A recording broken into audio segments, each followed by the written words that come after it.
Our devotion for today, Seeking God First.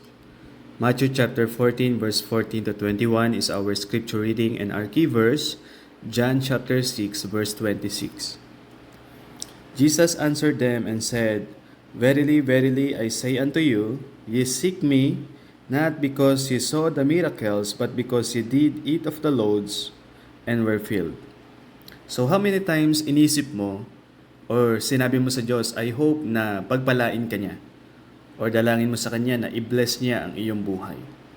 So maybe yun ay lumabas sa iyong mga salita sapagkat meron kang mga specific prayer na gusto mong sagutin ng Panginoon, or maybe merong mga nalalapit na mga problema or pagsubok sa iyong buhay, and because of that nais mong makatanggap ng mga pagpapala ng Diyos.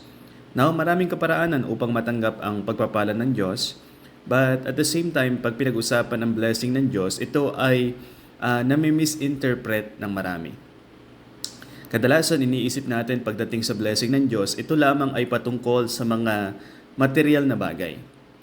So makikita rin ho natin sa mga followers ng Panginoon Kristo during that time na siya ho ay ginagawa niya yung kanyang makalupang ministeryo, marami rin hong sumusunod sa kanya, not because of Him, but because of material things na kanila pong matatanggap.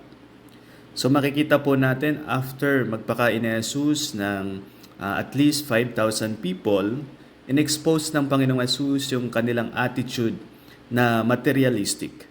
Again, ang sabi sa verse 26 ng ating Panginoong Jesus, Ye seek me not because ye saw the miracles, but because ye did eat of the loaves and were filled. So hinahanap nila ang Panginoon, ang sabi po, dahil lamang sa tinapay or physical na tinapay na kanila pong kakainin. So marami pong sumusunod sa Panginoon that time dahil sila ho ay makakatanggap ng bagay na provision ng Panginoon sa kanilang buhay. So yung kanilang paningin ay nakatingin lamang sa mga miracles na ginagawa ni Jesus, at yung kanilang paningin ay nakatingin din ho sa mga material na provision ng Panginoon.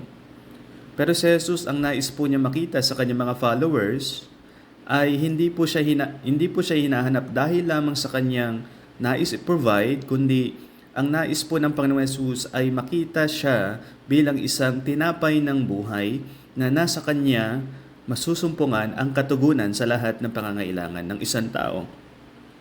So ang dakilang pagpapala ng Diyos sa ating buhay ay walang kinalaman sa mga material na bagay na meron ka or sa mga kalagayan mo sa mundong ito.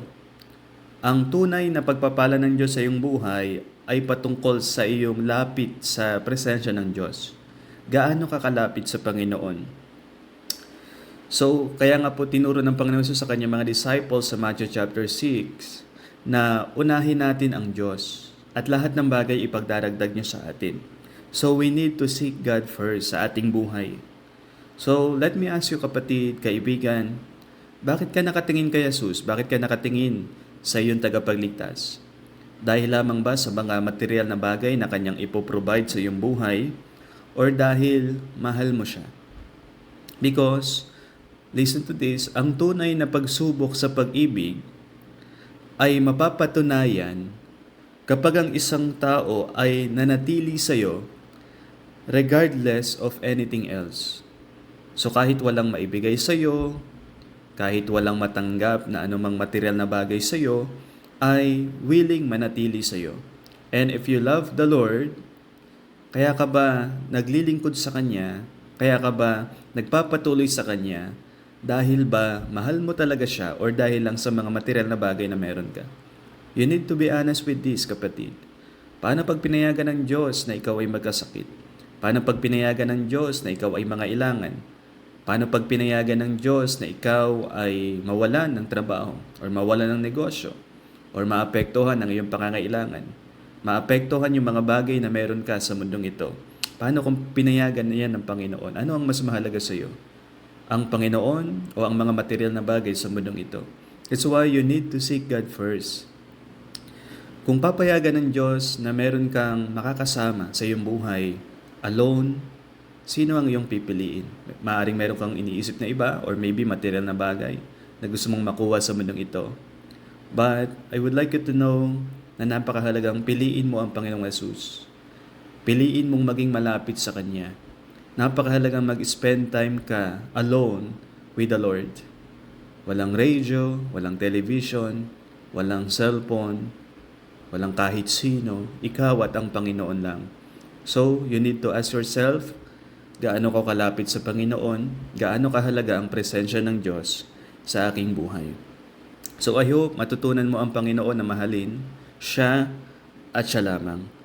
At makikita mo na lahat ng iyong pangangailangan at lahat ng iyong kabalisahan, siya ang bahalang magmalasakit sa iyo.